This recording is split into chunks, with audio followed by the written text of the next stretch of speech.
Hey, All right. how's Are it we going? live? I believe.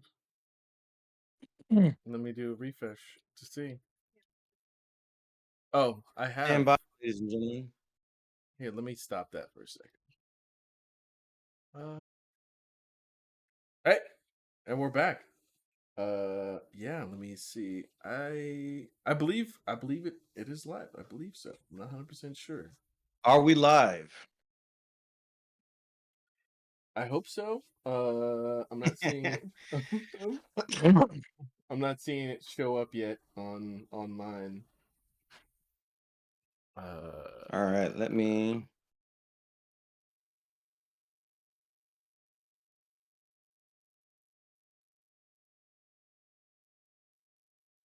All right. Yeah. Okay. Looks. Uh, Pretty sure. Here, let me just All double right. check something. Hi, fellows. How are you doing? Welcome to our review. All right. Yeah, it looks like we're live. Yes, indeed. How you doing, man? What's up? What are we doing on the internet All right. today? Hang on. I was looking at the live stream. Hang on. Give me 1 second. Now I'm back. I'm don't, back in don't real get time. lost. Don't get lost in the multiverse. No. All right. Yeah, I was watching myself. I just did that. You're like, wait, when's the next thing I'm gonna do show up? Wait, what am I doing right now? I don't even know anymore. Yeah, exactly. All right. So, Welcome ladies and in. gentlemen, this is the nature of live streams and streaming software. Sometimes the tech is a little clunky and the software is a little clunky and YouTube is a little clunky. So thank you for bearing with us. My name is Austin. Oh, my name is Josiah. Looks like we got a Janelle Martinez in the chat. So we're not obviously gonna Hey, we're not always what's gonna good, say hello, but Janelle? what's good, Janelle? How you doing? What's good, Jay? So All we right. are here to discuss another film. Which film, Mr. But Austin? hang on, but hang on. Who are we though?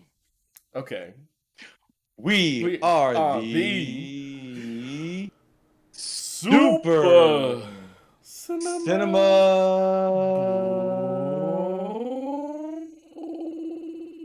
Bro. Yeah. Yeah, yeah. What's good, Josiah? How you doing? How you I'm doing living? well. I'm doing well. I'm doing good. My dog here is trying to get a lot of attention right now, right? Because I'm talking and stuff. Doing good. Yep. What How up, you doing? Spoopy? I'm doing well. It's been a long day, but it's been a good day, and I am Yeah. glad to be here. What's on the docket for this evening? Well, today we're talking about a little musical, movie turn musical turn movie situation with well, probably Wait, how many levels of book. Inception did you just? How many levels of Inception did you just do there? You know what? Movie turn musical turn movie. But maybe it started as a book. Maybe. I think it was book into maybe book into movie into book into musical into movie into your Man, hearts. I promise you, you're asking the wrong person. So, I mean, I'll take your word for Wicked, it. wicked. Wicked Part One. We'll get into that part too. But yeah, Yeah. Wicked Part One. What are you talking about? Look at this poster over here. It just says Wicked. Yeah, yeah. The bait and switch is when you're actually in the theaters, and then they have the little intro song, and then Wicked, big giant letters, and on the bottom, Part One. I'm like, I got to make a double investment, but we'll get into that. Yeah, yeah. All right, so you know what? I'll take a crack at kind of summarizing what this movie is. Do it. You've seen the movie a Wicked. couple days ago. I saw it a couple months ago. You probably have a little bit of a fresher mindset on it. Go ahead. All right, Wicked is the Wizard of Oz origin story prequel. How did the witch become the Wicked Witch of the West? That part I don't think is so clearly outlined, at least in this movie. But yeah, essentially it's the backstory to the Wicked Witch of the West, and I guess the fairy or the other princess, whoever Glinda. Ariana Grande is playing. Mm-hmm. I don't know what role she plays in the Wizard of Oz. Wasn't she like the? Was she just like the queen of the? Munchkins or something. Yeah, it might have been something like that. Yeah. Queen of Munchkinland. Which, if Listen, that's ladies and that's what. gentlemen, I have not seen the Wizard of Oz formally, probably in its entirety, ever. Oh wow! The last thing I saw that was close to that, because I am a black man in America, I know it's was coming. The Wiz. The So I have a Wiz. very clear memory of The Wiz.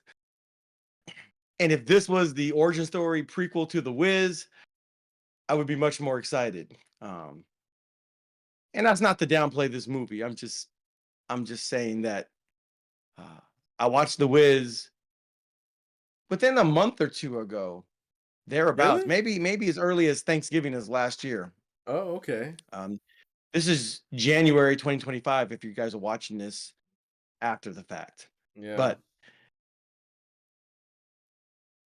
I don't know who Ariana Grande is supposed to be in the context of The Wizard of Oz. I'm sure it's pretty obvious if you've seen the movie. It is. So feel free to put it in the comments or in the chat. Knock Yeah. yourself out. But yeah, really, this is just the origin story. How does Ariana Grande's character and the future Wicked Witch of the West character, how do they meet? How do they become friends? What happens? And Galinda and Elphaba. yes, respectively. Yes. Galinda, Glinda afterwards. Glinda is played by Ariana Grande. Grande. Mm-hmm. Forgive, I can't remember exactly how it's pronounced. I think it's and Grande. Then yeah, Ariana Grande. Mm-hmm. And then Cynthia Erivo plays Agatha. Elphaba. Alphabet Soup. All along. Yeah. She plays Allegra. She plays Alexa. Mm-hmm. She-Hulk. Yeah. She plays yeah. Oh girl. So yeah, it's really just them meeting and just doing a series of things together that culminates in some kind of betrayal. Spoiler alert, there's a betrayal that takes place and it subsequently results in Cynthia Erivo's character. I don't even know if you would say turning evil, but she turns against the world, as it were. And she's labeled as dun dun dun dun wicked. Hence the title of the movie. There's not a whole lot to explain beyond that. It's a prequel origin story. Yeah, I think most people do know Wizard of Oz, have seen it. It's just one of those films that people wind up playing for their kids at some point. So knowing that, it's pretty easy to think of it as a prequel to that. But then the Broadway musical was very popular, still is very popular. So yeah, people have been watching that for like a decade and a half now. Yeah, I remember seeing posters in high school of the stage performance, the drama class performance of Wicked. Yeah, I had friends that were in Wicked. I never went to see it because I never went to go see musicals or plays. That just wasn't my thing. But I had friends who played in it, so I always wished them the best, I guess. But I knew it existed. I didn't know what it was about, but I knew it was very popular. So yeah. So okay, I guess we can just jump into it. Like, let's go. Let's do it. Yeah. Josiah, what are your thoughts on the movie in the abstract. Yeah, the movie at large, I enjoyed. I went into the film having seen the trailer, hoping it would be good, not being sure if I was going to enjoy the performances of, Arrivo and Grande in particular. Specifically, Aria Grande, I wasn't sure because she had in the trailers, she had a very dry, kind of like dense sort of humor that I didn't know if was going to work, in the movie, watching the movie. I just didn't know it was going to come across too wooden or something like that. But I liked the performances. I liked the performances overall. I think the songs wound up being entertaining. A couple of the big songs, I think they overall delivered in pretty decently. I had seen the musical. It's been a while. It's probably been about 10 years or so, maybe. No less. Maybe 6 years or so since I've seen the musical. And when it comes to like remembering all the details of something like that, it slowly fades for me over time. But I feel like remembering my feelings coming out of the movie, enjoyed myself, felt like I liked the performances from the Broadway main actresses more, but could see this as just a separate performance and enjoyed this performance also. Was curious to see how the next one was gonna be done, and I think felt pretty competently executed in the directing standpoint, cinematography, all the different stuff. So yeah, I wound up having fun during during this movie, and it was one of my. It could have been in the top 10, you know, most enjoyed movies of last year. Yeah, so I was happy that that the production, the story, the adaptation was overall successful, um, and was I think was faithful enough to the original story, which is another thing that we will talk about. I guess in particular, maybe I'll speak a little bit more about it since I had seen the Yeah, I have movie, some but questions. yeah, Maybe you can hmm fill me in on some things. yeah. So Okay. yeah, I thought it Yeah. was cool. Thought it was an entertaining watch, worth checking out. But I also do like musicals. We can go on to that a little bit later. What did you think about the film Adablesh? Yeah, so like I said, the only musical that I'm really down with is The Wiz, uh, which is, if you've never seen The Wiz before, imagine Barry Gordy of Motown Records um, making a Black American version of The Wizard of Oz, starring Diana Ross, uh, I think Lou Rawls, and a very young Michael Jackson. I think this is a pre off the wall Michael Jackson. Uh, Mm. his performance kind of steals the movie. Um, so that's like the only musical I watched. Who did he wind Um, up playing? Was he like the Scarecrow or something? Scarecrow. Or He okay, was a scarecrow. yeah. Yeah. And so, listen, the music of The Wiz, except for maybe one song, their like version of the Emerald City song, which was like way overdrawn and way too long and kind of Mm. boring. Mm. But pretty much all the other songs, way better than Wizard of Oz. I know it's not fair to judge it against the original. I'm not a fair guy. I'm going to do it anyway. It's way better. And quite frankly, it's better than the songs in Wicked. Oh my gosh, That's my personal bias. This movie came out in like the late 70s, Judy you know. Garland's rolling in her grave right now while she tap dances. How dare Judy Garland's in a grave? you? Oh. Anyway, so yeah, I've kind of stayed away from musicals.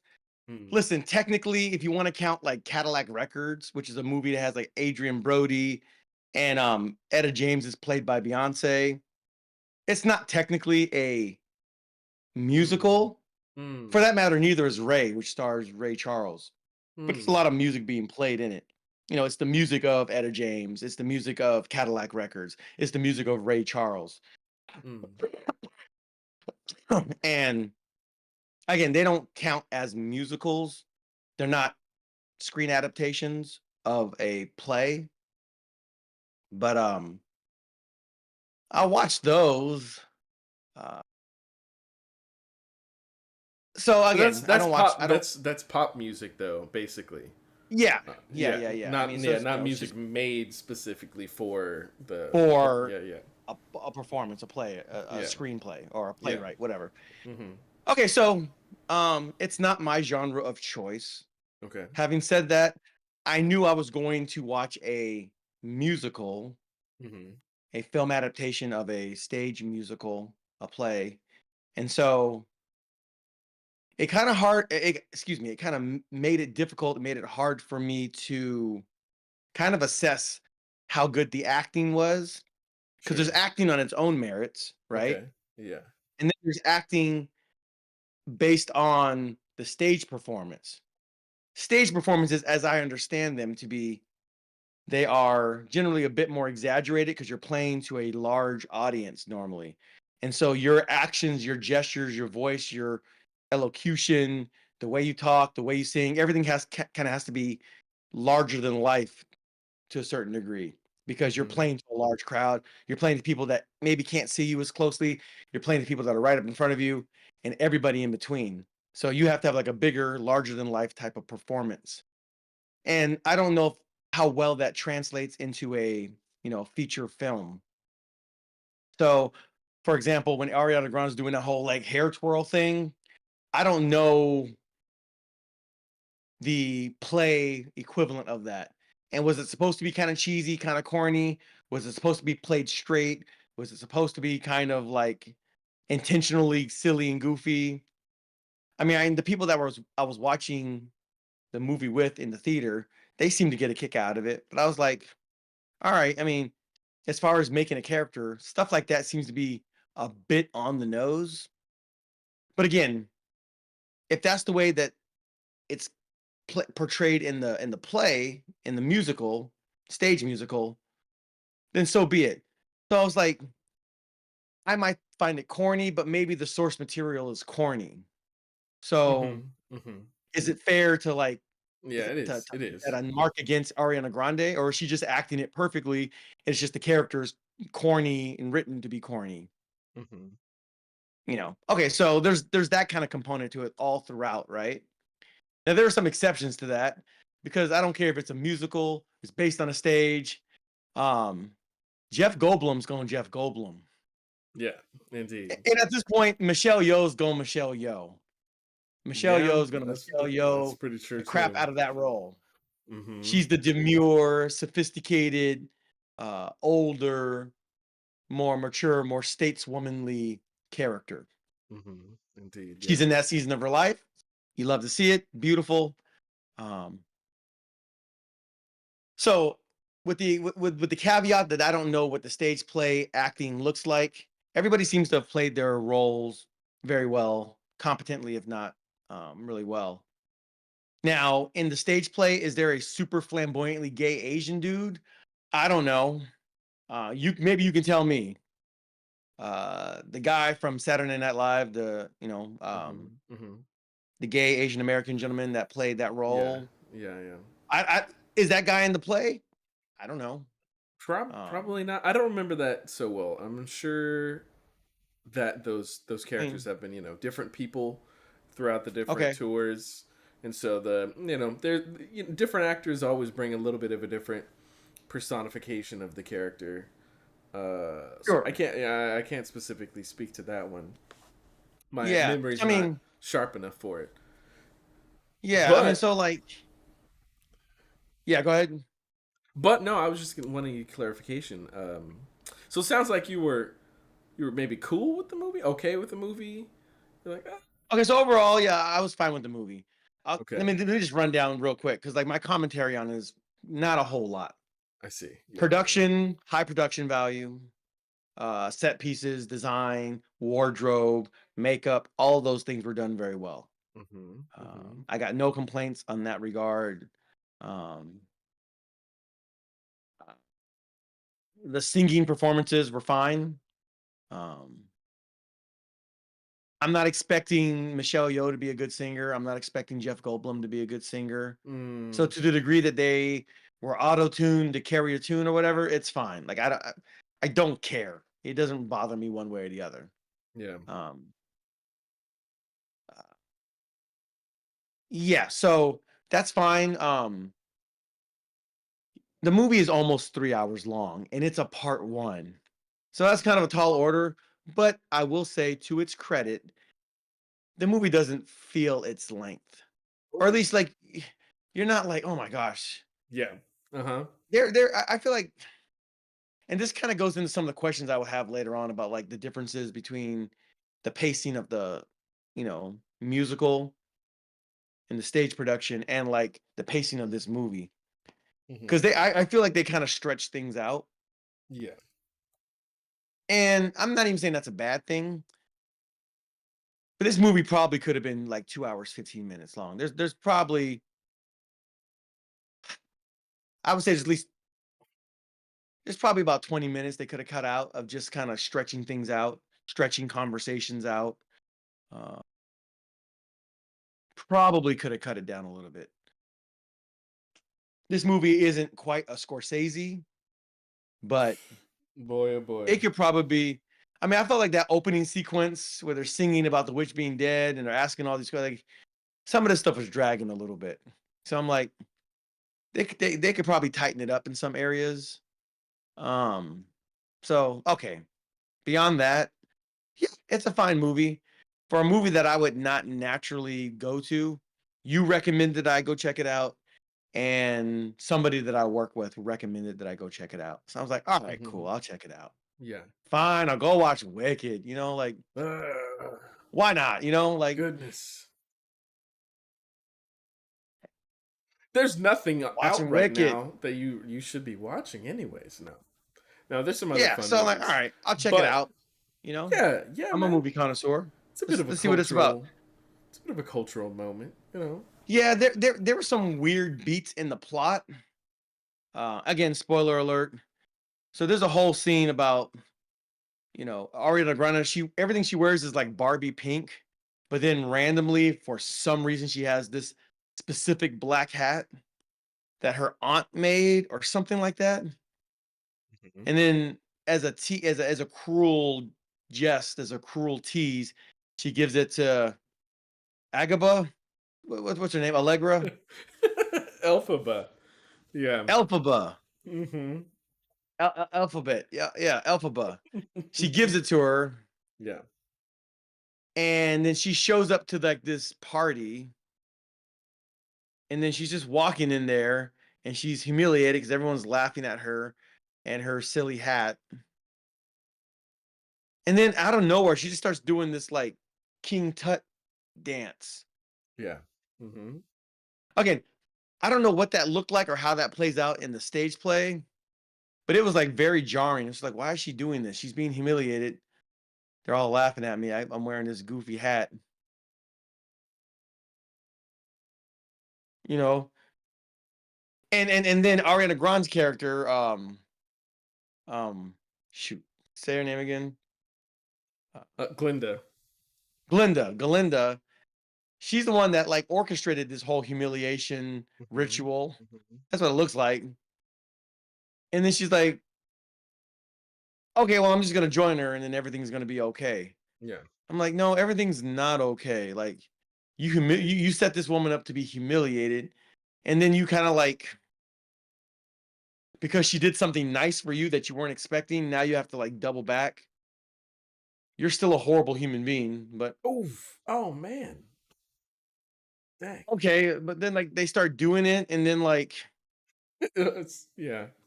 Our this chat is saying where the Allegra is for hay fever, right? You know? yeah, Mhm. yeah, It Allegra. might it might be for hay fever. I think it's also a girl's name, Yeah, it's but it is like an uh-huh. antihistamine or something, right? Yeah, yeah. El, Yeah. and then Elbath, Oh, she's the Elbath. Yeah, that's right. Now it just got way more interesting. yeah. Shout out to all those who are 10 toes down in the world of One Piece. And then Indeed. Indeed. Elbaphomus, um, Look, so Elgaba, algebra, algebra. eligible. Yeah, we don't do that Yeah, kind of she math anymore. so then like her and Ariana Grande So are yeah, now friends. Just Elphaba and Glinda. I on the mean, turn of a that's dime, they're now friends.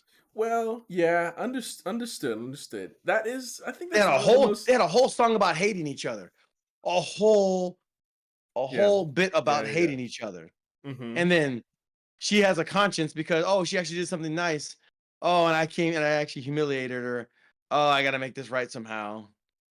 And then this is where okay, there's only one Asian dude, and it's just the one like gay Asian dude, like the Yeah, flaming yeah, yeah, flamboyant guy. He's like the only Asian dude in this whole movie. yeah. Mm-hmm. Um, I'm gonna get to some representation issues about this movie in a minute, but like Yeah, his character started to annoy me because he's just like a one trick. He's just like a one beat, you know. Like like he has no character.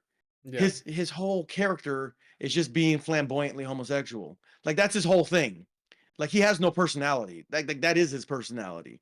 I'm like, and he's just like he fills in some exposition on a couple parts, yeah. and So Glinda's two companions, they're pretty much just like yes men characters. uh, They're coattail hangers. Whatever you would wind up saying. They're not deep in their relationship with her. I mean, yeah, sure they do support and everything, but yeah, it just goes to show that they're superficial. So I actually do wind up liking the scene that you're describing, and yeah, let me break it down a little I'm bit. just I feel puzzled like by it. yeah, that's fair. It's understandable. It might be one of the things that potentially doesn't translate as clearly for everybody from novel to either stage play or to film like this. So yes, the whole first part of the movie leading up to this is one, Glinda is supposed to be Miss Perfect, like it's everything, Miss Right. Perfect and good, and that's the way her life has been, gone, and is always gone. Yeah, she does have some things that she is a little bit self conscious about that we come to find out. I guess as the movie progresses and what leads to some of her decisions toward the end of the movie. But yeah, so conflict between her and Elphaba has been she's not just getting her way. Now everyone is falling in love with her. We've got one person that's going kind of like directly against her, not in a mean way, but in a way that she had never experienced before. So on the one hand, yeah, we have Glinda's two companions that are just complete yes men. Questionable how much they really know and care about her. It seems like they do on some level, but on this other end, we got Elphaba, who's thrust into the positions that she's like aiming for. Because yeah, we have the storyline with Michelle Yeoh's character where Glinda wants to be this great, you know, magician and accepted, and she's not all that great at it. Glinda has this natural talent for it. So yeah, we have multiple layers in which they are contrasting each other, and so not through like complete enmity are they against each other, but the movie's established it pretty well. For a number of conflict points, they don't like each other. But in this moment, yes, Glinda Elphaba is given the hat. It seems to be a little bit of a changing of the relationship potentially. One could make the argument that maybe they could have done more to make Elphaba truly believe that the like hat was a really kind gesture, but it does enough to I think justify her thinking that it's a kind gesture. Lo and behold, she winds up showing up to the party with the hat on, is a laughing stock. But yeah, like you pointed out, she had done something good.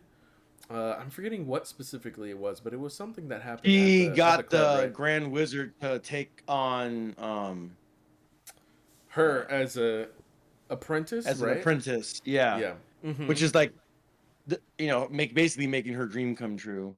Yeah. Meanwhile, she's humiliating her. Yeah. Yeah. Yeah. So like So there's the she arbitrary nature well, of her having this particular hat, yeah.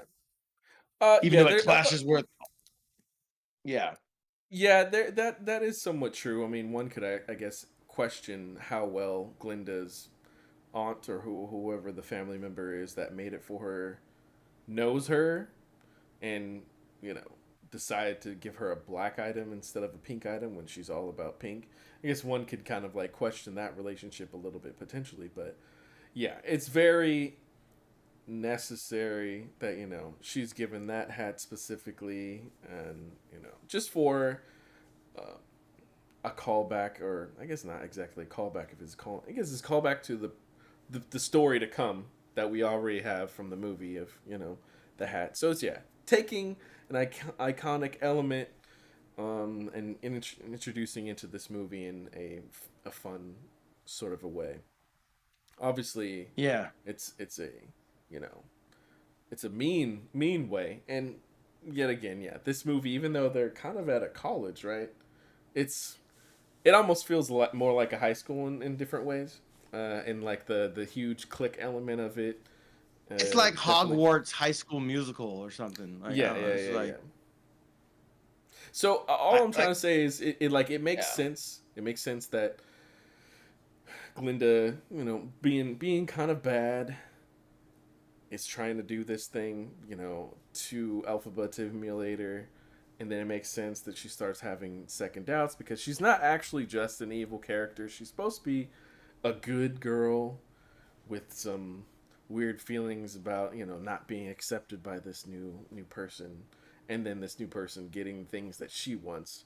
So I think there is definitely cause for her to kind of make a play a mean trick on her, but she's not so far gone down the path where she's just gonna like stand back and let it play out the way it is. Like maybe so one, her helping her out and being kind to her has already moved the meter towards being kind back to Elphaba. And then That's just to cancel out the dirty thing she did in the first place. yeah, Like, she wouldn't have to do that if she hadn't already set that in motion to begin with. You know what I'm saying? no, it's true. And the character was in a darker spot where she set it into motion. Okay, so going back Because to the stage play, how does it play out when she just starts kind of dancing and that whole thing and that whole thing that she was doing? yeah, that How could does that play potentially out? dancing and performances I think come a lot more naturally on on a Broadway stage performance. It's expected out of a stage performance, Because so I there was think that's there was no why. music. There was no Mm. music when she's doing this. It's just like this humiliation ritual. Like that's what it So felt like. so from what I remember, she's aware of having all the attention on her, and she's trying to just take that moment and turn it into something that she has control of.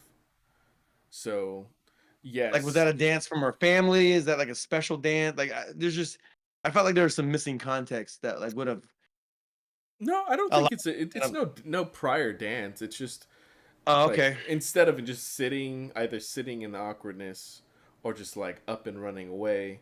I think she's already been established to be a character that stands up for herself. This is Yeah, sort because of that's an one way. oddly specific dance. That's an oddly.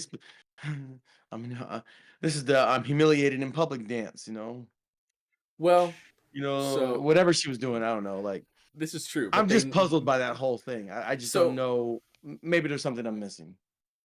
I think they could have had her do maybe a dance that everybody else was doing, but it seems to be more powerful that she's doing a unique dance that's unique to herself and her own perspective. So it's like on the one hand she's dancing to because it's a dance, but she's also still being her like unique self.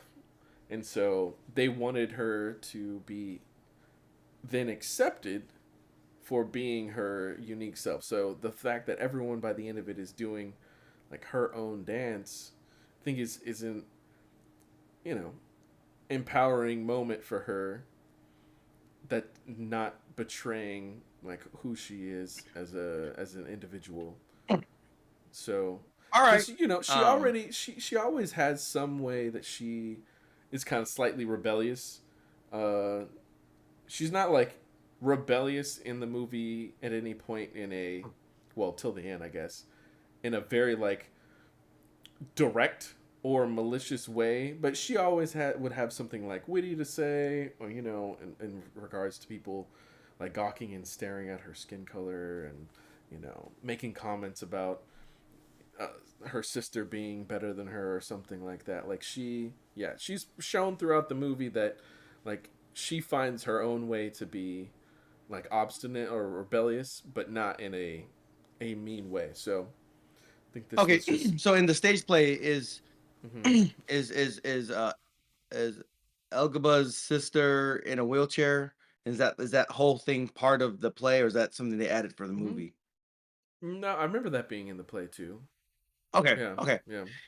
And okay, Yeah, the so movie overall, like I guess since you're asking that, yeah, the movie from what I remembered is pretty close to what happens in the stage play. okay, Scene to scene. They didn't really divert too far from it, and then pretty much all the songs are pretty faithful to like what they were in the musical okay, as well. They didn't they didn't just 50%, 60% dramatically change, the any of the got it. performances or anything. It's pretty close. It's pretty close overall. Okay, my, But my other question. Oh, the go ahead. runtime of this is 2 hours and 45 minutes, but then the runtime of the whole play is 2 hours and 40 minutes. So yeah, they definitely do stretch things out, Yeah. and Okay, that's for now, both parts for the play. So right. yeah, they've doubled the length of this. Yeah, so yeah, so apparently they just pasted very differently. Okay. I have a question regarding the guy from Munchkin Land, right? Now, Yeah, originally in the movie, those roles were reserved for little people, right? Because that guy I'm was pretty not a sure. little person. I mean, he wasn't the tallest guy. He wasn't particularly tall, but he was not a little person, right? No, that's true. Yeah. I'm I'm just Hmm. curious. It's like, now is it the case that maybe there's not a little person available to play that role in a stage presentation of this, and so it just goes to somebody who's of perhaps below average height, and they're just saying that he's from Munchkin Land. Hmm. Were there a range of heights in the original movie or in the original play of Wizard of Oz? It was my understanding that Munchkin Land meant that they were, in fact, Yeah. Munchkins, Yeah. Yeah. Yeah. and I honestly so would have to go back to the yeah. book the book to learn about that one, Okay, but I was just but I curious because the guy that said he was from Munchkinland, the guy that fell in love with Elgaba's sister, yeah. he was just a guy of average to below average height, but he was Yeah. saying he's from Munchkinland. Yeah, And then there was yeah. another girl, I think presumably that was from Munchkinland, Yeah, and she was about average to maybe slightly below average height yeah. as well. I think they do have a rationale for why he's on the taller end, but Okay. I would have to look that one up specifically. Okay, I was just curious. That's not really a dig at the movie. I was just curious as to how to play. Mhm. The other notable character was um I don't remember his name, but I'll just call him like bisexual, polyamorous Han Solo, who's dancing around. Uh-huh. Um, Sure. Yeah. Galinda's boyfriend, Yeah. but he was gyrating with a lot of dudes too. So I don't know how official that was. That Um, was it what's Fiero, I his name? I think? don't remember his name. I think it's Fiero. Let me double check. Fiero, Yeah. sure. Mm-hmm. Yeah, it's Fiero. Yeah. So it's like, um, uh, okay. So there's one scene What's your where question with them? All right, go ahead. oh oh no, not really a question. He's just another character. Like I guess he ended up being kind of interesting. Like, so they're clearly setting up this love triangle. I don't know how pronounced that is in the stage play, It's but they seem to definitely be like it seems to be very very evident and obvious that that's where they're going. yeah. I don't know what's again. I don't know what's going to happen in part two or whatever they're going to call it. Mm-hmm. But Mm-hmm. I'm because sure now it's part two. she's yeah, I'm sure that's got to get resolved somehow. So I mean, however they do it is how they'll do it. I don't really feel strongly about it one way or the other. But Some of they had a these whole song about characters, it. he was like Say the again? Yao Ming of Munchkins, perhaps. Yeah. Yeah. So The they Yao Ming of Munchkins. they may have just I don't even remember. They may have rationalized it as something like that, where he was just like exceptionally large for a munchkin. Yep. Gentlemen, if a woman ever turns you down because she says you're not tall enough, she likes men that are of a certain height. Listen, sweetheart, I'm the Yao Ming of Munchkins. Boom. There we go. Listen, she might not date you, but you might get a laugh, and that laugh might get you a date. I'm just saying. You gotta say it with extreme confidence though. Like you gotta This say is it with true. complete reckless abandon. This is true. It's true. But that could be a bar though. Man. Yeah, yeah. I mean, I'm not as tall as, you know, whoever, Joe Schmo, but I'm the Yao Ming of Munchkins, baby. Who Holla is at that me. who is that person for the now teenage or college generation? What, who, Oh, instead of Yao like, Ming, because I mean Yao Ming is a bit of an old reference now. yeah, who's the tall guy? Uh, my first thought was like Dikembe Mutombo, but that's even older than Yao Ming. It's not Shaq. Uh-huh. Yeah, I don't know. Yeah, I I don't don't know follow either. basketball closely enough. Like Dwight Howard, maybe? I don't know. Oh yeah, maybe that might I don't work know. potentially. Uh-huh. Especially since he was on Maybe. Dancing with the Stars recently. Oh, Maybe. was he? He was. Wow. He was. The tall guys Okay, but never make it. They never make it.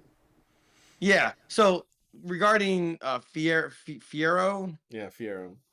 the scene where he's like trying to look at the legend of the campus, and then the Asian guy's there, and he's like walking up, he's like backing up, he's like, "Oh, can you do me a big favor and move?" And it's like this thing where it's just kind of like subtly humiliates the gay Asian guy. And it's almost like there was no other reason for him to be in the scene but for him to have that opportunity for him to just be humiliated by the white guy. Uh, Scenes like that I tend not to like. It tends to take me out of the movie.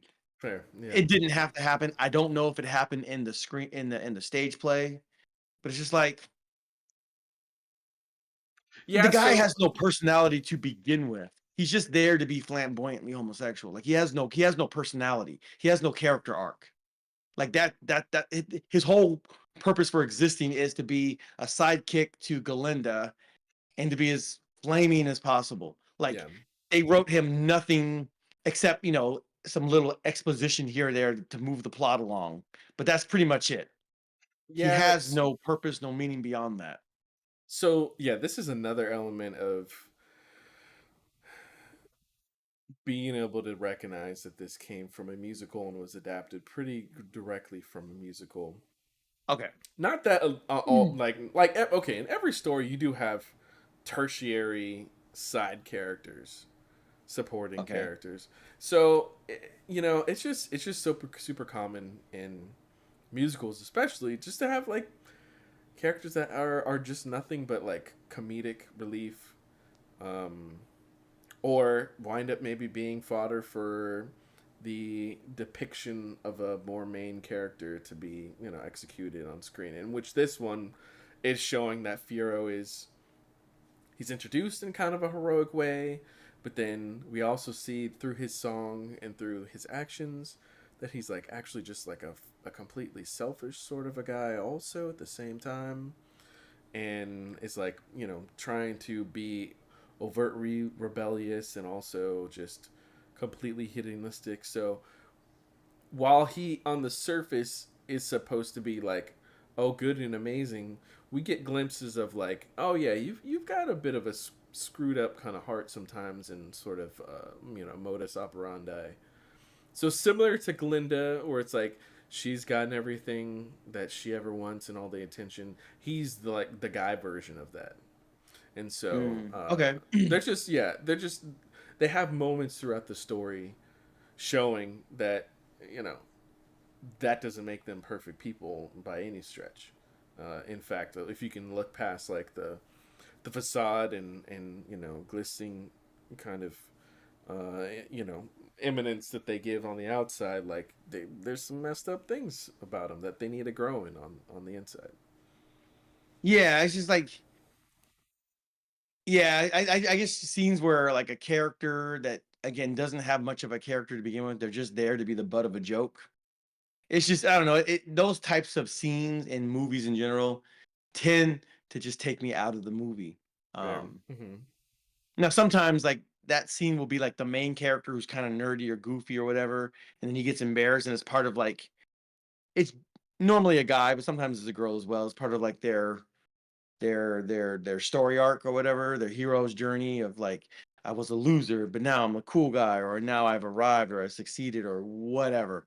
Hmm. But like, yeah, I don't know. It's just weird. I mean, again, Yeah, if there was an equivalent to that in the stage play, so be it. But like, that's fair. maybe I just you know, These type of stories tend to have a certain baseline suspension of reality, and that kind of stuff falls at that baseline where it's like, yeah, you could just depict everybody realistically, and if you did, then maybe you wouldn't have a weird moment like that.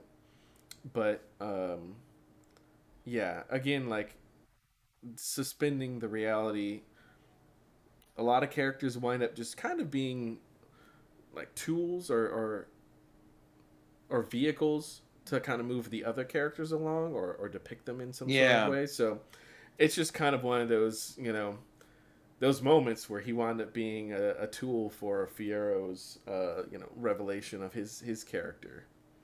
he doesn't like you. He just wants you to move. Ba-dum. Okay, all right. Okay, so that's that part, and then Some jokes just don't land. Yeah, there's some jokes in there that didn't yeah, landed for me um, either. yeah. So I mean, scenes like that in movies in general tend to take me out of it. Yeah, Beyond that, like just a lot of set pieces, and it's yeah, fine. Just the big yeah. library set piece, and So um, okay, yeah, as we get into that, oh, my dog's being a little bit loud. She's having some sort of like a dream right now. Anyways, um, yeah. Did you like the overall story? Did you like what maybe the overall theme could have been for this film? sure. I, I think I think origin stories are great opportunities to build worlds and to introduce ideas and concepts. Um, introduce whatever the MacGuffin in that story or in that universe is going to be. Yeah. And Hmm. so, um, Do you mind pausing that for 1/2 second? We have a little bit of yeah, a chat interaction. Matrice McConnell says Bowen Young needed to be in the film. So many of these filler characters were required to give their substance to the film. They were not in the book either. So it seems to be that there are a number of other characters that were in the stage play that mm, didn't wind up showing up in the movie. So okay, yeah, it's possible that had they had more of these characters present, it may have filled out the world a little bit more, potentially given it a little bit more of a real kind of a feel to it. And yeah, they may not have had to like heavily lean upon one or two of the tertiary characters as much as they did. okay, yeah, um, yeah. It's just like when tertiary characters get that much screen time, but they do so little. It's like it just kind of seems like a waste to me. Um, it's like it's okay to have. I mean, no matter what your lifestyle, like it's okay to have it's okay to write them with an actual personality. You know what I mean? Like they can be they can be an actual person, an actual human being. And I just felt like for too many of the characters, uh, like they were just like cardboard cutouts of an actual human being. You know what I mean? Oh, maybe I got it Not wrong. just Maybe I got it wrong. I think what she's saying is without some of these filler characters, the film may have been more empty. Like I think she was okay, saying that he needed to be in the film to like fill out, and that kind of that pad actually out the may have. runtime. The thing that may have been what led to the runtime kind of being padded out. Mm-hmm. Yeah. Okay. So, yeah, I was like, if you're gonna go to the trouble of adding characters, like just don't just make them totally hollow, you know. Mm. Um, Hmm. and so yeah, but beyond that, like okay, Like for this instance, kind of somebody speak. asked, did you like the main conflict, or the film is between Elphaba and Glinda. We get in the very beginning of the movie that the Wicked Witch had been killed, and they're all celebrating in Munchkinland. And then the Munchkins are asking Glinda, like, "Weren't you friends with her?" So we get Yeah, this whole flashback. Was the dynamic, the journey, of the two characters throughout the film interesting or uninteresting for you?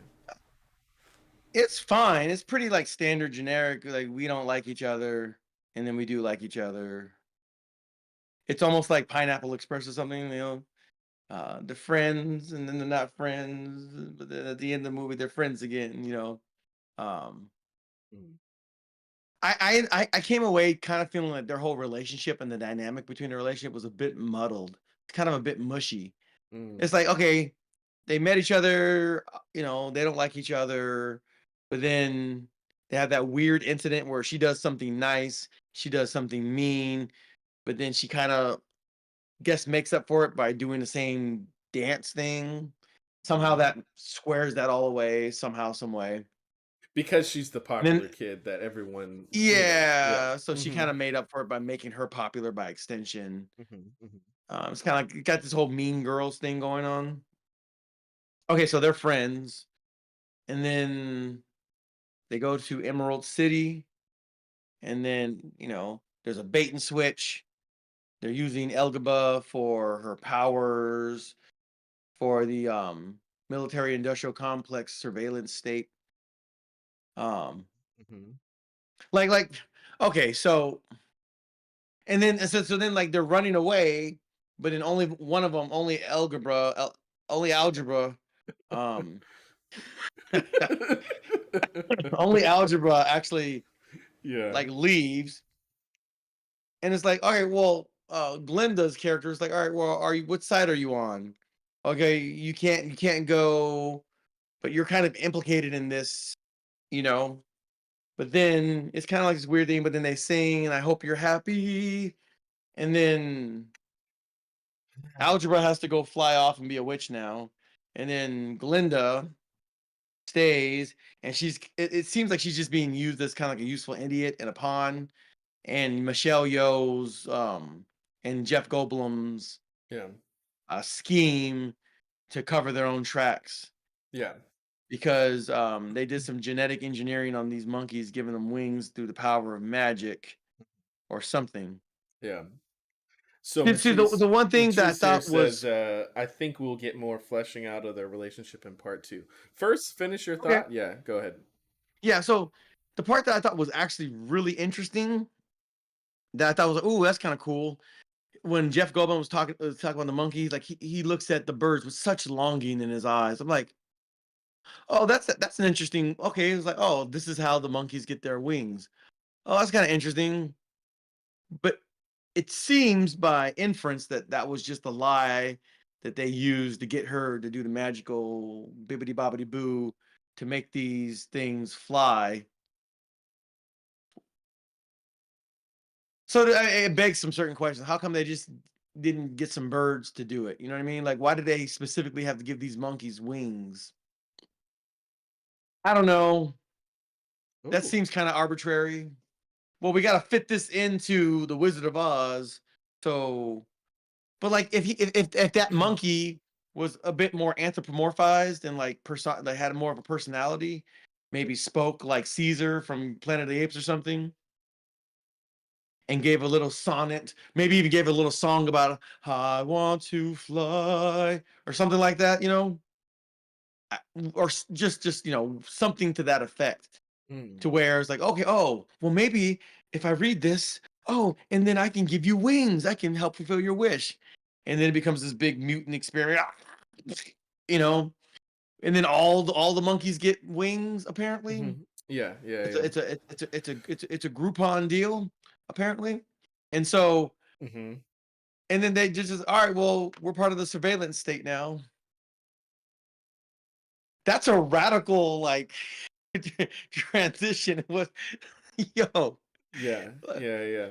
Okay, so let me get this straight. Like 5 minutes ago, we didn't have wings. We just went through this excruciating, painful process where bones literally shot out of our back of our shoulders. Now we got feathers. Now we know how to fly, and now we're gonna be doing, roving marauder. We're gonna be roving, flying marauders Yeah. around Munchkin Land They're to keep forced. the They're forced animals. into it. So yeah, we're gonna get more of this in the second part. But All right, cool. in this one, from what we can tell, what they established, if they had the monkeys actually like speaking and saying stuff and personally saying that they wanted to be able to fly or something like that, then it would justify what Jeff Goldblum the wizard is doing in a way that's opposite for what they're trying to do in the story. Like what they're trying to do is show that like he's just manipulating. He's seeing I guess it happens to be that in that moment the monkeys are looking up at the birds and he's able to like use that moment as a lie to Elphaba, which mild tangent. Matrice says Elphaba is the phonetic pronunciation of LFB, and L. Frank Baum wrote the original books. So her name is her name is a nod to directly to the author of the original books. So, anyways, if it would have been wrong for the monkeys to have been desiring the ability to fly, because what they're establishing is the manipulation of the wizard and Michelle Yeoh's character. I forgot what they wound up calling her. Let's see. Let me go check. Madame Morrible. So yeah, and there was a threat. I'm pretty sure Michelle Yeoh, Miss Madame. So we never found out what the goat and what the snow leopard and what the birds were plotting and scheming. We can go back to that in a second, but I'm just saying regarding why the collection of now flying monkeys are listening and following the directions. Pretty sure, yeah, they were threatened, so they're working under duress, but yeah, they're pretty determined to follow the orders now. I see where you're coming from. I'm just saying, in the span of 3 minutes, there is a long chain of extraordinary, if not completely inexplicable events that happens like domino one after the other. I'm like, all right, like, so okay, it's interesting that like this is a bit of a point that kind of is a snag for you. The hat is a moment that's kind of a snag for you. Look, it's just 100% the author tying in elements from the original story, remixing into his prequel story. So while it may be a snag for you, how can they not tell that Clark Kent is Superman? It's just a pair of glasses, bro. Like, how can they not tell? Yeah, they look exactly the same. I mean, how many billionaires? How many orphan billionaires? Like, how come they're not asking where Bruce Wayne is right now when Batman's handling business? Hey, go ahead and call him on cell phone. See if it goes to voicemail. Okay, fair enough. We have the pleasure. Enough. We have the pleasure of being able to see Batman and all the expensive toys he has. Supposedly in the universe, these are impossible angles on like the 50th floor that Mr. Parker is getting these shots of Spider-Man. This is incredible. How did he even get up there? Indeed, yes. My wife and I just rewatched those two movies, the first two movies, a couple days ago, and 100%, he's the greatest positions for everything. But they do rationalize it as he has a friendship with Spider-Man, so he's kind of he's staging it up for him. But yes, everyone should be very skeptical of what's going on in that relationship. Yeah. Okay, so like, I mean, okay, I'm okay with mythos, ethos, and suspension of disbelief because the story can't take place without it. I'm okay. I'm just noting that. Yeah, I would agree with you. Go. Sorry, finish that thought. I was just like noting that like there's a lot of things that happen in very rapid succession that like it was kind of like the Revenge of the Sith or whatever, episode 3, where it's like, all right, man, we're running out of runtime and a bunch of stuff has to happen to tie in directly to A New Hope, you know, the original Star Wars movie. All right, gotta send Luke and Leia to Tatooine, you know, give them to Uncle Ben. Um, um, you know, Mm-hmm. I have the Oh, high ground. get Ah! Anakin. Yeah, get Anakin chopped up. All right, get him. Put him through the assembly line so he Yeah. has the Vader suit. Yep. No. You're like, all right. All right. Like, cool, bro. Fine. I was just knowing there's a lot of, you know, wow, she can read the what was the name of that book? The uh, herringbone. it's so The funny. I want to say like Necronomicon, but I know that's not it. That's not it. It can't be that. no. It was I don't know. Like, was it a Nicholas Sparks novel? Like, what was it? Like, I don't. What was the name of that book? The Beringer or something. The magic book that was written in that she was able to just magically read. yeah. Um, Let me see. Maybe Chad could help it us starts with out a here, but B. The Borealis or something. I can't remember.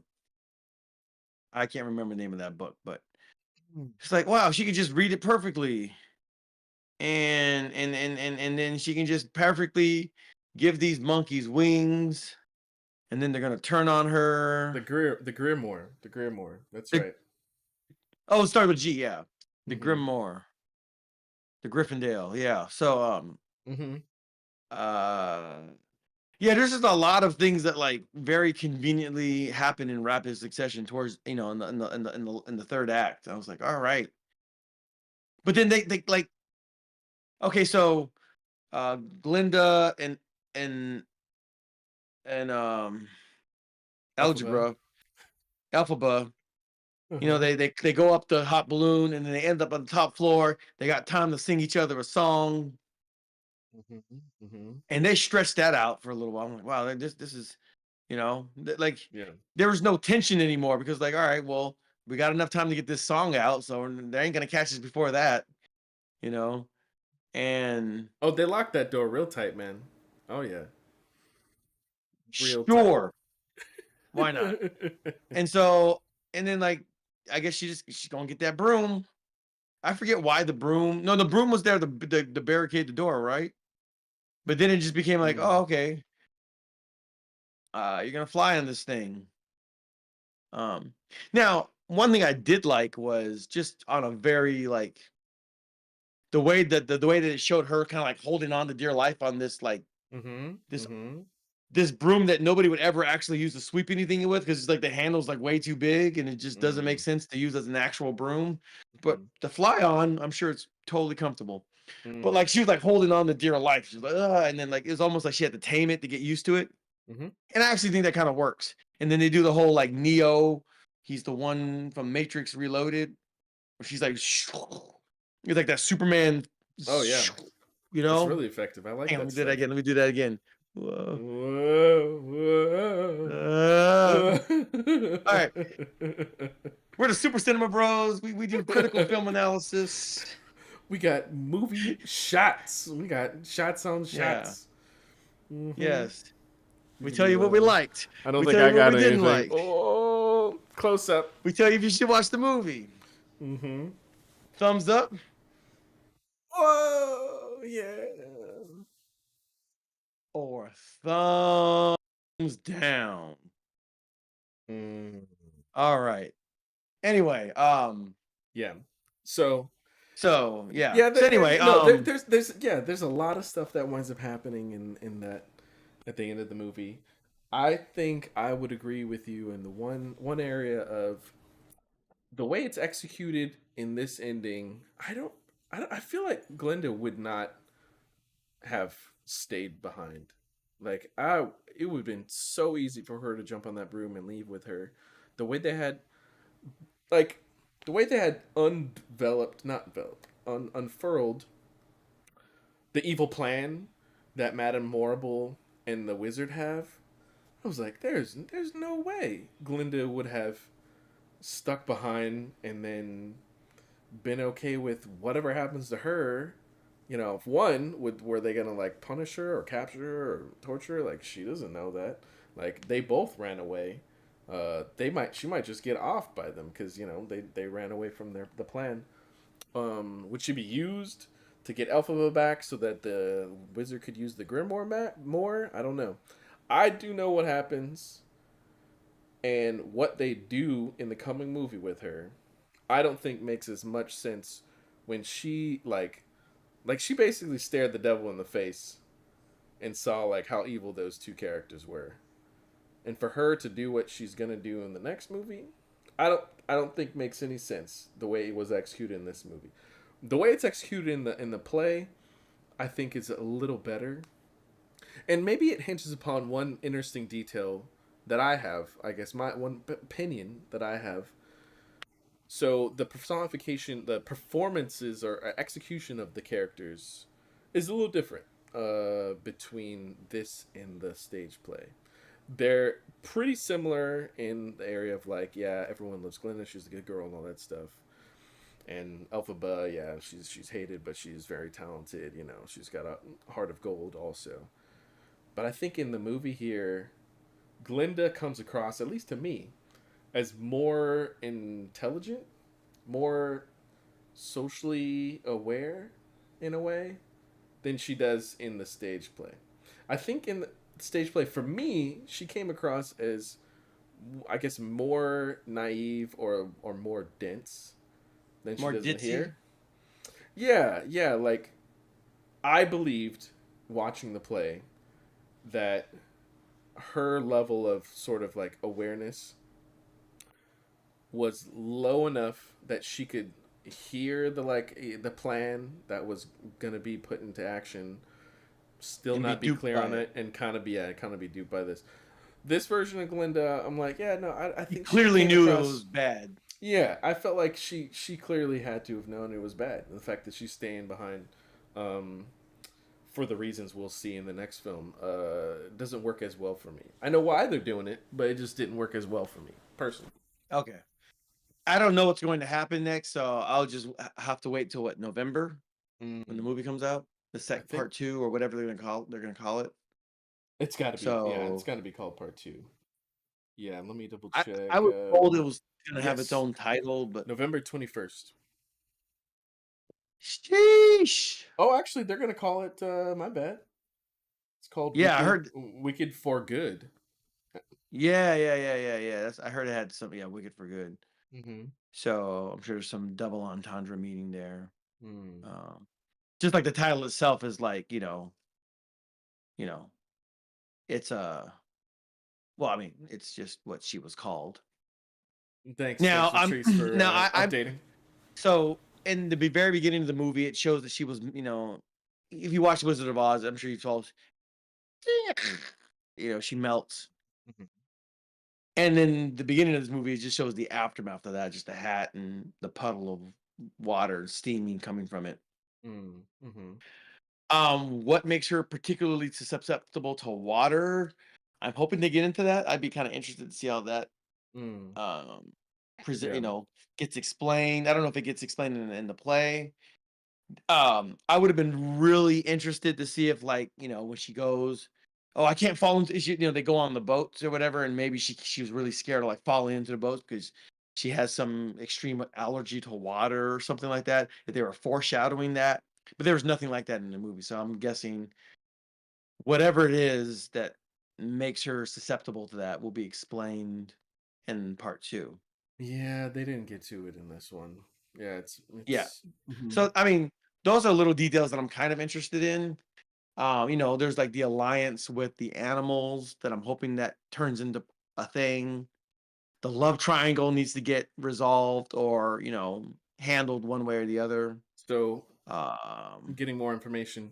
Thank you, Matrice. For Good is the culminating song of their relationship. So I guess that'll be the big song in the next movie. And then also, the water issue is discussed more in the book. But yeah, as far as the movie here, it's not touched upon in any way, shape, or form. It's just kind of yeah. an assumption that we know based off of the story. Based off the Wizard of Oz, yeah. But Mhm. like those are details that I'm kind of interested in. Like how did that become a thing that Yeah, became her weakness or whatever? yeah, You know what I mean? yeah, yeah. So will it Hey, get man, explained? I don't know. you know, you've touched upon a number of things that do wind up getting answers and do wind up playing out in an interesting way in the next part. Cool. I'm totally So, down for that. yeah. Again, Hmm. I didn't dislike this movie. Yeah, it's fine. It was Yeah, yeah, it was. I mean, it was yeah, in all the like the technical aspects. It was very competent. yeah, It was well executed. I kind of yeah. like backstory, so like I'm like that's cool. Okay. And so like I'm totally happy to go see the sequel in Mm, 10 and a mm, half months time or whenever it comes out. mm, mm-hmm. So Yeah, yeah. One note, definitely. again, uh so I'm not somebody that's like looking for a reason to harp on matters of uh what's the word I'm looking for? You talking about DEI? Representation, Mm-hmm. you know, Mm-hmm. or the whole conversation about DEI, diversity, equity, inclusion. I'm generally not the guy that's trying to make a big deal out of that. Yeah. So what I'm about to say is not a plus or a minus. It is just an observation. So take it for what it's worth. Um, an observation that I made as I'm watching this movie. Again, I think there was two Asian women that I saw like completely in the background. Oh, God. Oh, so you're that excited about them being in the movie, huh? Oh, what are you implying, Josiah? I don't Uh, even know. I don't know. I don't know. You're having a party over there. one, there's two, there's two Asian women. Right. Oh, and then there's literally just I only counted one guy. That was the guy from SNL, the the very gay Asian guy, right? Yeah. And so I'm um, like there's dudes in this movie. I feel like there's more women in the movie, I guess his name which is is it's fine. Fanny. I'm not sure if that's how it's pronounced. I don't remember. I don't know.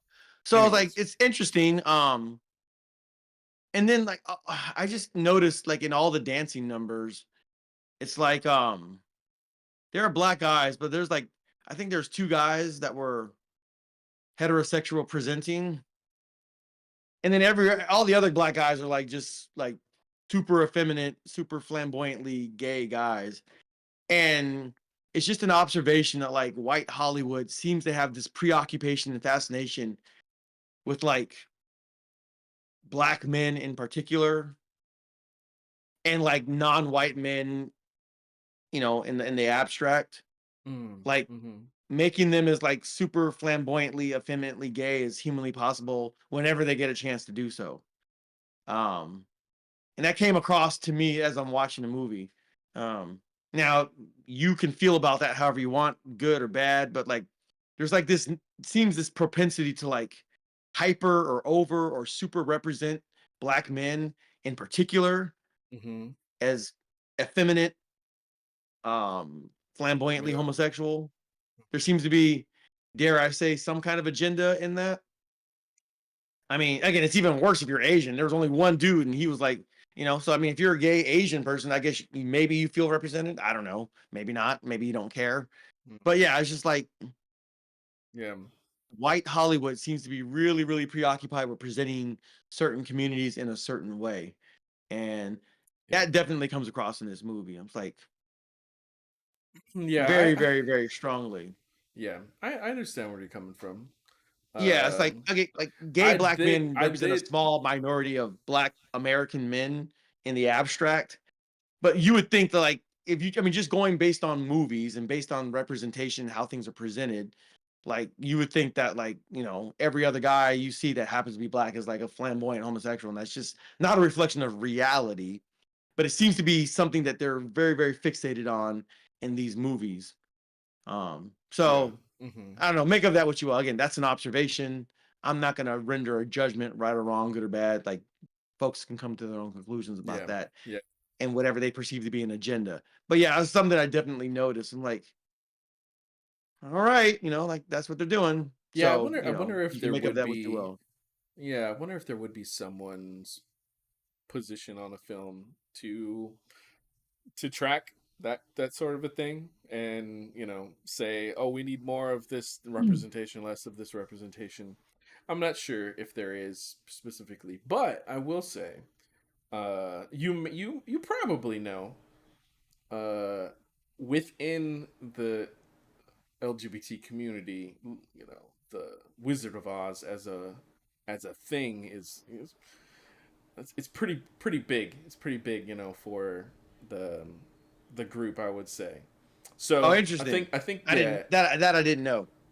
yeah. So I mean, it falls in line similarly with, like, Ursula being a huge character for the community, which that one's maybe is more direct because the character design was, I think, based off of a drag queen. So that one, like, the community came before the character, it seems. But I think with Wizard of Yeah. Oz, it yeah, it's just it's pretty big for the community. From my understanding, I don't know deeply. I couldn't tell you stats and be like 90% of people in that community love this movie. I just have heard that it's pretty prominent. It's a big thing in the community. Not too far off from, like, Rocky Horror Picture Show. Also is pretty big, I think, for the community. Um, Yeah. yeah. Um hmm yeah, so that was it's like if there's a if there's like an alpha male white character, then like all the non-white characters have to be either super sexually non-threatening or they're super gay. And hmm that seems to be a formula in Hollywood and in these movies. Um, and so hmm you're Yeah. only allowed like one masculine black guy at a time. You know what I mean? Yeah. Um, for Yeah, man. black folks, it's like Denzel Washington, right? Mhm. Um, I think it there's does lots of come other down black to, actors, but they're all like sexually non-threatening, like Morgan Freeman, yeah. Lawrence Fishburne, Forrest Whitaker. They're not sex symbols. You know what I'm saying? Mm, mhm, They're like they're like the Bagger Vance that helps, the other character along their journey or whatever. mhm, mhm. Um, Yeah, so I yeah. I mean, it's mean, either Will Smith, Denzel Washington, or Michael B. Jordan. yes, I think what you're noticing and experiencing is, like, the demographic that makes up the population of creatives that work on shows and movies is higher, has a higher representation, percentage of people within those communities. So there's more of a tendency to make those stories and put those types of characters into the things, which may be similar to, like, football or something like that.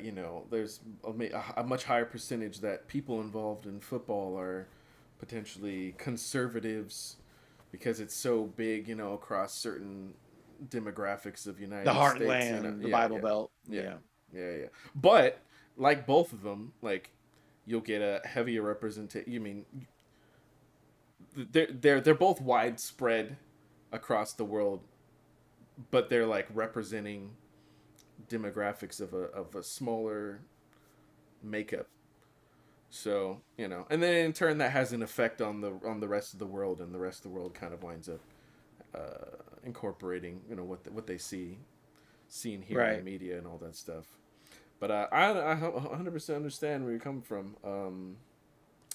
Curious to Right. see So again, with Michael B. Jordan's new movie with Ryan Coogler coming out. Was it what was it called? Creed 4. I don't know. Yeah, I know, right? No, no, no. It's coming out next month or the month after. It's the it's kind of like a like mystery sort of 1930s, 1940s style. Here, let me look it It's up. like film noir kind of thing. I'm curious. Not film noir specifically. Um, let's see. What was it? What was it? What you telling me his next movie? I just saw the trailer. Anyway, Sinners, Sinners. Yeah, I don't know okay. if you saw the. You had to have seen the trailer in front of one of them, one of these movies. But anyways, I don't recall seeing that trailer. yeah, I was Um, gonna say so far. I mean, there's a higher population, higher representation of Black people in general in that movie, so it may be closer to reality. And in fact, similar to that, yesterday we watched. My wife and I watched One of Them Days, predominantly Black cast. And yeah, there was maybe one there was one openly flamboyant black character, but the representation I think was probably closer to potentially closer to yeah, because reality. I don't even know how well of a representation of like gay men that is anyway. Because all men that are gay aren't super flamboyant. You know what I mean? Yeah, That's like a segment within a segment. Within a segment of society true, that gets true. super represented or hyper represented in these films oftentimes. And Yeah, so, yeah, yeah, it's just an observation. yeah, Make of it what you will. yeah.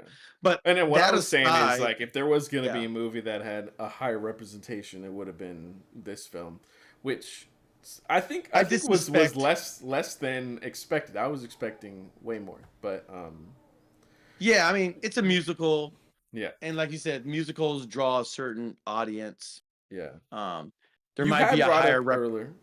Yeah, Pardon. You had brought up yeah, yeah. Go ahead. earlier when we were talking about the animals, the animal storyline within the film. Did that work for you at all? And it was obviously we heard what the wizard's plan was for that. What did you when that first showed up in the first like part of the movie? Um, interest you? Turn So you off? You excited at this about it? point, it's all set up. So as long as it pays off in the second movie. Okay, so they did the foreshadowing, right? Where Elgiba uh stops the person from grabbing her sister in the wheelchair, causes a big kind of commotion and earthquake, and the seal that had the visage of Michelle Yeoh crumbles and cracks. Oh gosh. And then you see like a bear that's like the wizard, there's the seal behind the seal. The original seal was of a bear, right? Yeah, What does that mean? I don't know. We'll find out in the second movie, hopefully. You know? yeah. So as long as this whole animal thing gets explained Mm-hmm. and Mm-hmm. fleshed out, and we get a satisfying, like, oh, this is why Jeff Goldblum had to stop him, Mm-hmm. then I'm fine with it. But at this point, it's all just kind of like build up. It's Yeah. just kind of pretext. Mm-hmm. So as long as as long as there's a payoff for it, then I'm fine with it. Yeah. It doesn't need to be resolved in this movie because you already know that it's part one, so Yeah. Yeah. Yeah. it doesn't bother me. So as of right now, all we know about it is there were more animals that were working at the school. It seems like the school was potentially founded by the animals. And then at the end of the film, the wizard admits that he's using the animals to essentially, you know, cause an evil, create a false evil for the world to gather around being against. Yeah, I don't know. Well, when was the original Wizard of Oz? When was that written? What year? What time frame? I wonder what was going on in the world during that time. Is this like an anti-Semitism allegory? Is this something like that? I guess it would Hmm. depend on when it was written, I you don't know if know. the animal storyline was in the original one. It might have just been in Oh, okay. these other novels. Because it kind of sounds like, oh, we're gonna round up those people kind of thing. Yes. It sounds like that kind of subplot. Yeah. And so Hmm.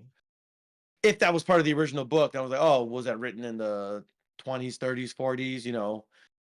What was going on in the world during that time? So, Yeah. Well, um, 39 was the movie. Um, that's I mean, you're knocking right on World War II's door at that point. You know what I mean? yeah, yeah, for sure. I would So, have to look that up to see if it was a part of the original novels, though, in any way, shape, or form. It actually may have been because I think there were several books. Um, Disambiguation. The novel was written. It's a 1900 children's novel. okay. So maybe I don't know.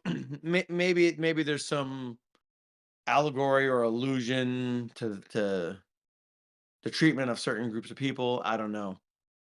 So, but yeah. I mean, as far as like a subplot, um, as far as like a B plot is concerned, it's fine. It's um, they're rounding up the animals and they're not teaching them how to speak or whatever. Yeah. And then they had the lion cub. Um, yeah, it's fine, I guess. Just as long as there's a payoff in the second movie, I'll be fine with it. Hmm. Yeah. I might be heartless, but it was mildly boring for me. I it's I see where they're going for, what they're going for with it. As I'm watching it, I just was a little bit mm, not interested in that plot line, but I like it, and I think it represents real struggle that people have gone through, and I think it does, from what I remember, it does go somewhere. Um, I don't know why. It's just a little boring for me at the moment. But Okay. it wasn't long, and there was definitely still heart there, so it wound up being fine overall for me. Okay. Now But I I have a will say, question. yeah. Oh, go ahead. Go ahead. Oh, I was gonna move to something else, like something I did like about the movie. Yeah, I had a question too about something different too. Yeah. First, I'll But go ahead. You say, say your first part.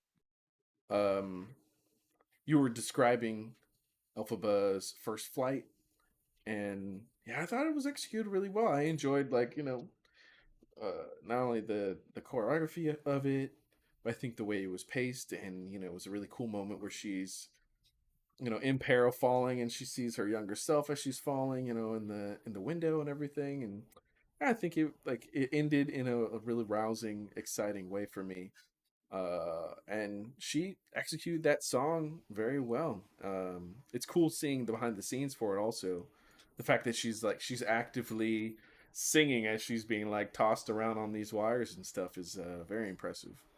I like the whole Superman cape, Batman cape flow that they did. Oh, it was the awesome. Yeah, I like that the too. kind of Zack Snyder esque Mm-hmm. flowing imagery. Yeah. That's cool. I Hmm. liked it. It fit for that. It fit for that scene and fit for what they were doing. So I thought that was cool. Hmm. Okay, now my question, and you can answer this because I haven't seen the stage play. Based on the cutoff of the first movie and what remains, is Wicked for Good, ostensibly part two. Hmm. Is that is there enough of so you take what a movie is and it's equivalent to the stage play and what remains and what they're basing the second part on, is that also going to be like a close to 3-hour movie? Is there enough there to justify like a super long runtime for for the second installment, for good installment, I based on don't what I, you remember? I don't remember if the intermission was exactly halfway, but my my thought is it probably was. So most likely they're gonna stretch it out to 2 hours and 45 minutes again. Um, Mm. I would hope Oh, they would make it shorter. I would hope so, but we'll see. all Um, right. yeah, it was cool also seeing the original actresses in there, uh, in the Oz. So they were a couple of the ladies that had a big song performance as the girls are Oh, those entering two Oz. ladies at the Emerald City. Yeah. Mm-hmm. Okay, that Yep. was kind of cool. Yeah, yeah, yeah. So yeah, they as much as I do like it, it does bring me out like a slight tiny bit, but I thought it was fun overall. I do think though Yeah. that Yeah. they withheld, they like maybe pulled back the audio levels or something on Idina Menzel, or they asked her not to like go crazy because she winds up saying the she like said she sings Hmm.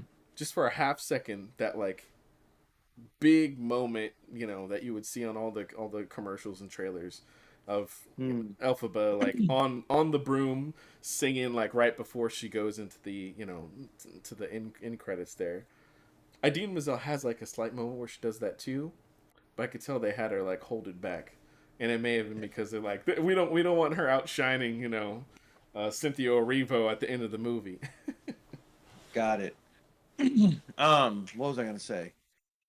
Uh, oh yeah. I feel like they took this from the Wiz, the big, the wizard head, that kind of Mm. the robotic puppet head.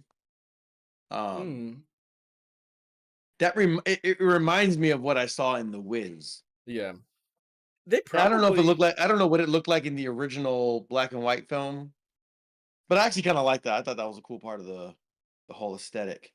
It was on So some kind of the like weird steampunk, you know, so yeah, the face. the books that the play was based off of came out, I think, in the like late '90s or something. So I'm sure he was influenced by the Wiz in a Oh, number of sure. ways. I have no doubt. Um, you know that big head reminded me of? This is gonna be a throwback to 80s babies. Um, '80s? I was gonna say 80s Zordon babies. from Power Rangers for a second. Nope. No, Hmm. no, no, no. For me, this is this is this is Star Fox for the Super Nintendo. Oh, And okay. I it can kind of see that. reminds me, Andros. or even maybe for the GameCube, for the Nintendo 64, the Yeah. big face you fight at the end. Yeah, the villain Now it's not Andros, I as think was his detailed, you name. know, it's 16 bits, so make of it what you will. But I kind of feel like if they had modern graphics, it would look like that head that they had. So Mm, I hmm. thought that was kind of fun and kind of cool. Uh, Yes, that's what his name was. It was Andros. yeah, oh yeah, because I remember fighting. He shot out the like the square platform pieces at you. Yeah. Hmm, Yeah, hmm. yeah. So I remember being so good at that game, I would play it all the way through and beat it before we had to leave for church on Sunday morning. I knew where all the shortcuts were for all the warps to go straight to where, go straight to the main boss. Like I had that issue of Nintendo Power or whatever the case was. All right, you hit this meteor, it sends you into a warp. You go to the last level. You da da da da da. Da. I played it so many times. Like I could just do it. And that was the And original so Star Fox or 64? the Super Nintendo Star Fox. The Nintendo, nice. I myself never owned a Nintendo 64. But yeah, we had a family Super Nintendo. One of the greatest systems ever. Just Yeah. wonderful. Hmm. Anyway, Hmm. um that's pretty much all I got to say about this movie. It's Okay. fine. It's cool. I'm going to check out the second part. Um I'm hoping it's not 3 hours long like I mean, listen, if it doesn't feel its length, if it doesn't feel its runtime and it's interesting and it's good, cool. Hmm. Um, Well, what are you looking forward to learning about or seeing through the most for the sequel? okay, so it kind of comes down to like what are the alliances going to be? Who is Elgiba going to partner with, team up with? She's going to have her I'm all alone kind of song. I'm sure of it. Yeah. If there's any cool chase scenes between her and the flying monkeys, I'd be down to see that. Um, and then yeah, really just how the love triangle gets resolved and how Glinda, because she didn't seem all that broken up at the beginning of this movie when the Wicked Witch of the West is dead, right? Mm. She seemed she seemed completely unfazed by it. So Mm. what happened between their relationship? What dynamic occurred or transpired that made her either indifferent or okay with the fact that her best friend died. Yeah. Um, so I'm curious to see how that all gets resolved. I guess I'm mildly curious again the love triangle, but more than the love triangle specifically between Galinda, and Bureau. no. So that's the triangle: Firo, Glinda, and Elgiba. But Mm-hmm. in particular, most specifically, Algebra, and um, Glinda and Glendale. Alphabet. Yeah, Yeah. yeah. Alphabet and Glendale. Like I want to see what happened. Like I want to see how their relationship gets resolved or reconciled. And so Dang, sounds like yeah, this movie was successful in what it was setting out between to do. Glendale and Alhambra, like Mm. you know how does this SoCal relationship work? That's what I'm most interested or curious to see about the second All right. installment. Yeah. Hmm. Um, so yeah, those are my thoughts on this movie. It's cool. I don't dislike it. I thought I was gonna.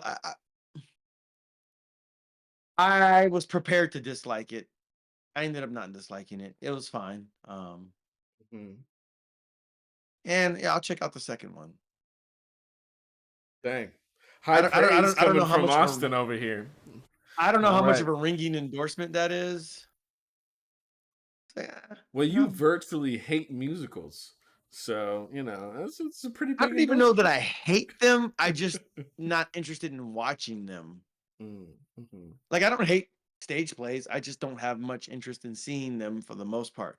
Mm. Although I remember hearing about that Spider-Man stage play, and I would have been super curious to see that. Yeah. Apparently, it like failed or didn't do well, or I just want It, to see how they do the whole acrobatics of him swinging on web slinging. That's all I really care about.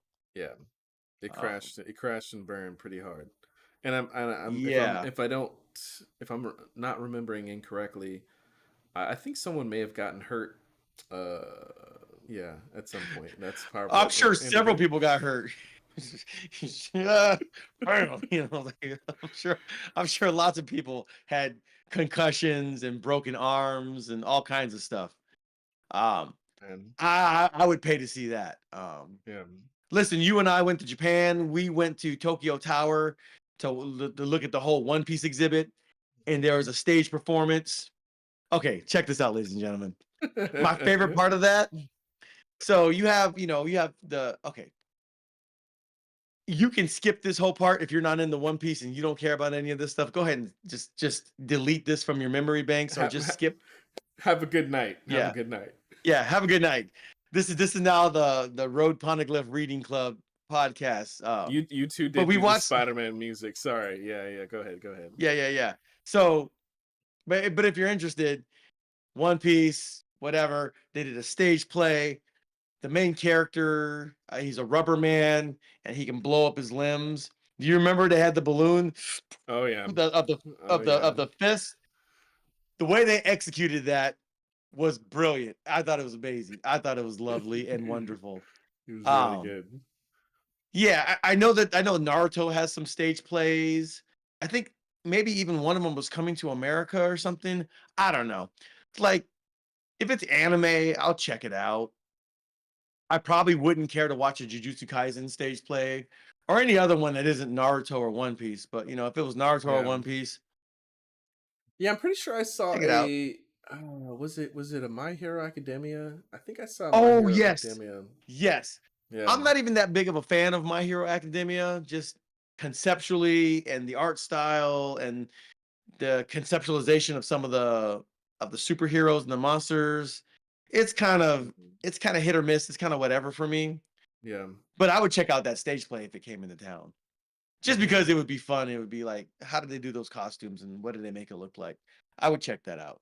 Yeah, it was cool. It was cool. Um, Sometimes yeah. very infrequently will they play it in theaters. Like my wife and I, we watched a stage play version of Spirited Away, and that was done really cool. It Oh was wow. yeah, it was exciting to see how they executed the dragon and No Face and everything, and it was done really well. Was it like the holographic like Tupac, but it was like no name, no face or whatever? Bro, that would be Oh man. amazing. I think we're gonna see more of that in the future as the technology Oh yeah. matures and becomes Yeah, cheaper yeah. and easier. Maybe. No, I mean, they already they have the they were Hatsune using Miku, the practical little effects. anime girl, the hologram. You can go see the concert and stuff. Yeah. Uh-huh. I likely would not pay to see that, but I think the technology behind it is really cool. Yeah, yeah. Would you pay to go Eh, see the singing sensation that played Uta from One Piece? She's had uh, some concert performances where Yeah, she performs in a I saw cage. some. I think what I saw on YouTube was suffices my curiosity because she has the one song, the main song from the One Piece movie. That's the only song I really like. That's the only one I ever replayed. To pay to listen to a bunch of songs that I don't particularly care for or not interested in, Yeah. probably not a good use of my money. But what I wanted to see, I already saw on YouTube, so And you I'm kind hardly of good see on her that. because she hides her face and she performs in a box. Yeah. There's another Japanese group that does like some really high tech visual stuff. It's like a three girl group. I forget what it's called, but I would pay just to kind of see the visual experience. You Hmm. know, um, That's not Perfume, is it? I know that's an older group, it could be but it Perfume. might be Perfume. Okay. Yeah. Listen, I saw Blue Man Group in Las Vegas, and that was kind of interesting. They did a bunch of weird visual stuff, so that was cool. That was fun to watch. It was an experience. Um, Mhm. but So brought to you from us, Wicked for Good's gonna have some J-pop songs. Just letting you know. is it really? No, Oh, I'm no. Are you serious? Are they really gonna do that? no, no. Okay. Listen, no, I'm not even gonna go there. It doesn't matter. Um, so Wicked, let us know what you think. Did you like it? Did you love it? Did you want more of it? Um, like and subscribe. Hit the notification bell for all of our updates, so you can stay tuned to when we go live for another movie review. Let This me has get back been. to it. Sorry. Oh, go ahead. Sheila did say yes. I did mention briefly. U2 was doing the music for Spider-Man. I was looking forward to that also, but I was hearing that the music maybe wasn't turning out so super amazing either. The stage play, the Spider-Man stage play, yeah, they were doing all the songs. Anyways, thank you for throwing that in. All right, you too. Janelle, It's a beautiful web. Is that what they were gonna do? Like, just like, they I got a mean, range. They got a good range, man. They got some gospel stuff they do even. Uh well, listen, like 70% of all contemporary Christian music sounds like a beautiful day anyway. mm, So whatever, mm-hmm. whatever. uh I mean, I'm sure it Janelle does have some gospel stuff. Janelle Ian Torno loved Wicked, and she's not a musical person either. So Okay. this just Glad might you be enjoyed it. this might be a thing. You know, we may be able to casually, softly recommend to people that don't like musicals to check this film out. Yeah, check it out. Like, I mean, I don't have any problem recommending it to people if they just want to see a movie and they're fine with watching a musical. I mean, only if you're like, I expressly do not want to watch a musical, would I not recommend it. But if you just want a movie, like fantasy movie, like yeah, go check it out. I have no reservations about recommending it in that regard. Sweet. Yeah. All right. Well, sorry to interrupt. Get back to our closing. Thanks, guys. Yes. Thank you for tuning in once again. This has been another installment of the Super Cinema Bros. I'm Austin, I'm Josiah. and we will catch you on the next one. This is the Super Cinema Bros signing off. See y'all on the flippity flip.